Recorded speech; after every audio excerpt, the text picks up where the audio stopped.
ഇതാണ്ട മുള്ളില്ലാത്ത പൈനാപ്പിള്. അപ്പൊ മുള്ളില്ലാത്ത പൈനാപ്പിൾ എന്ന് പറഞ്ഞാൽ കണ്ട ഇതിന്റെ ഇലയമല ഒന്നും മുള്ളുണ്ടാവൂല. അതാണ് ഇതിന്റെ ഒരു പ്രത്യേകത. കണ്ട സാധാ പൈനാപ്പിളിന്റെ ഇലയമലൊക്കെ മുള്ളായിരിക്കുമല്ലോ.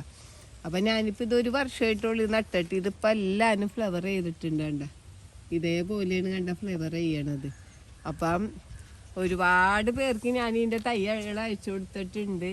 അപ്പൊ എല്ലാവർക്കും ഇതേപോലെ ഫ്ലവർ ചെയ്തിട്ടുണ്ടാകുമെന്ന് ഞാൻ കരുതാണ്. കാരണം 1-2 പേർക്കല്ല, ഇഷ്ടം പോലെ പേർക്ക് അത് ഡെയിലി അയച്ചുകൊണ്ടിരിക്കണത് കേട്ടോ.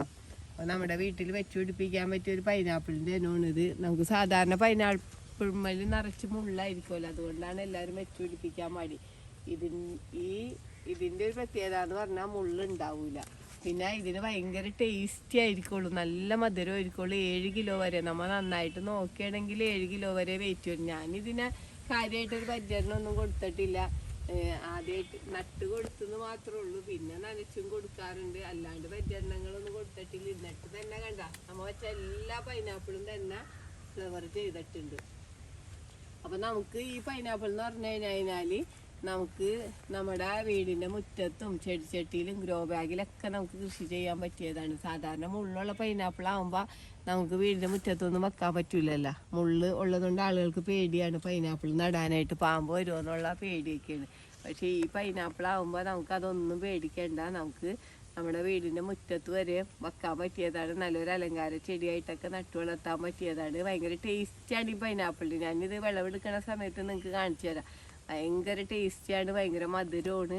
നമുക്ക് പച്ചക്കും കഴിക്കാം, അതാണ് ഇതിൻ്റെ ഒരു പ്രത്യേകത.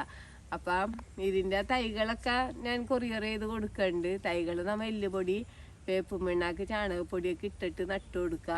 അത് കഴിഞ്ഞിട്ട് നമുക്ക് സ്ലറി രൂപത്തിലുള്ള വളങ്ങളൊക്കെ ഒഴിച്ചു കൊടുത്താൽ മതി. നന്നായിട്ട് നോക്കുകയാണെങ്കിൽ നല്ല വലിയ പൈനാപ്പിൾ തന്നെ നമുക്ക് കിട്ടും. പിന്നെ ഒരു വർഷം കഴിയുമ്പോൾ കണ്ട ഇതിപ്പോൾ ഒരു വർഷം കഴിയുമ്പോൾ തന്നെ കായ്ച്ചു തുടങ്ങിയ പൈനാപ്പിളുകളാണ്. അപ്പോൾ ഇതിനിപ്പോൾ ഒരു 4 മാസം വേണം കേട്ടോ നമുക്കിത് മൂപ്പാകാനായിട്ട്. 4 മാസം കഴിയുമ്പോൾ നമുക്കിത് വിളവെടുക്കാനായിട്ട് പറ്റും. നമുക്ക് കുറഞ്ഞ സ്ഥലത്തും വളർത്താം. കണ്ട ഇതിപ്പോൾ കുറഞ്ഞ സ്ഥലത്ത് ഞാനിപ്പോൾ തോടിൻ്റെ അരികിൽ ഇങ്ങനെ നിരത്തി നട്ടേക്കണേണ്. അപ്പോൾ നമുക്ക് കുറഞ്ഞ സ്ഥലത്ത് നമുക്ക് ഈ പൈനാപ്പിൾ നട്ട് വളർത്താൻ പറ്റിയതാണ്. അപ്പോൾ പൈനാപ്പിൾ എന്ന് പറഞ്ഞാൽ നിങ്ങൾക്കറിയാമല്ലോ, ഒരുപാട് മരുന്നടിച്ച് വരുന്നതും ഒരുപാട് കെമിക്കൽസ് വെച്ചിട്ടൊക്കെയാണ് നമുക്ക് കടയിൽ വന്ന പൈനാപ്പിൾ കിട്ടണത്. അത് കഴിച്ചു കഴിഞ്ഞാൽ നമുക്കില്ലാത്ത അസുഖങ്ങളെ വരുള്ളൂ. അപ്പോൾ പൈനാപ്പിൾ നമ്മുടെ വീട്ടിൽ വെച്ച് പിടിപ്പിക്കുകയാണെങ്കിൽ മാത്രമേ നമുക്ക് നല്ല പൈനാപ്പിൾ കഴിക്കാൻ പറ്റുള്ളൂ. നമ്മുടെ പൈനാപ്പിൾ ആകുമ്പോൾ നമ്മൾ തീർത്തും ജൈവ രീതിയിൽ കൃഷി ചെയ്യുന്ന പൈനാപ്പിളൊക്കെയാണ്. അപ്പോൾ എല്ലാവരും പൈനാപ്പിളിൻ്റെ തൈയൊക്കെ മേടിച്ച് നടണം. കാരണം നമുക്കിത് പരിപാലിക്കാനൊന്നും യാതൊരു പ്രയാസമില്ല, നട്ട് വളർത്താനും ഒരു പ്രയാസമില്ല. നട്ടു കൊടുത്താൽ മാത്രം മതി, പിന്നെ അത് അവിടെ നിന്ന് വളർന്നോളും. വലിയ പരിചരണങ്ങളും വേണ്ട. കീടങ്ങളുടെ ശല്യം ഒന്നും പൈനാപ്പിളിന് വരില്ല.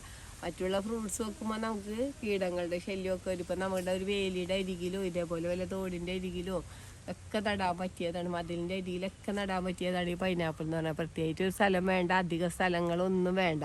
അപ്പോൾ എല്ലാവരും കണ്ട ഇത് കണ്ടില്ലേ, ഇത് കായ്ച്ചു വരുന്നത് കണ്ടില്ലേ, നല്ല ഭംഗിയല്ലേ കാണാൻ തന്നെ. അപ്പോൾ എല്ലാവരും പൈനാപ്പിളിൻ്റെ തൈയൊക്കെ മേടിച്ച് നടണം. ഈ വീഡിയോ പറ്റി എന്തെങ്കിലും അഭിപ്രായങ്ങളോ സംശയങ്ങളോ ഉണ്ടെങ്കിൽ വീഡിയോക്ക് താഴെ കമൻറ്റ് ചെയ്യുക.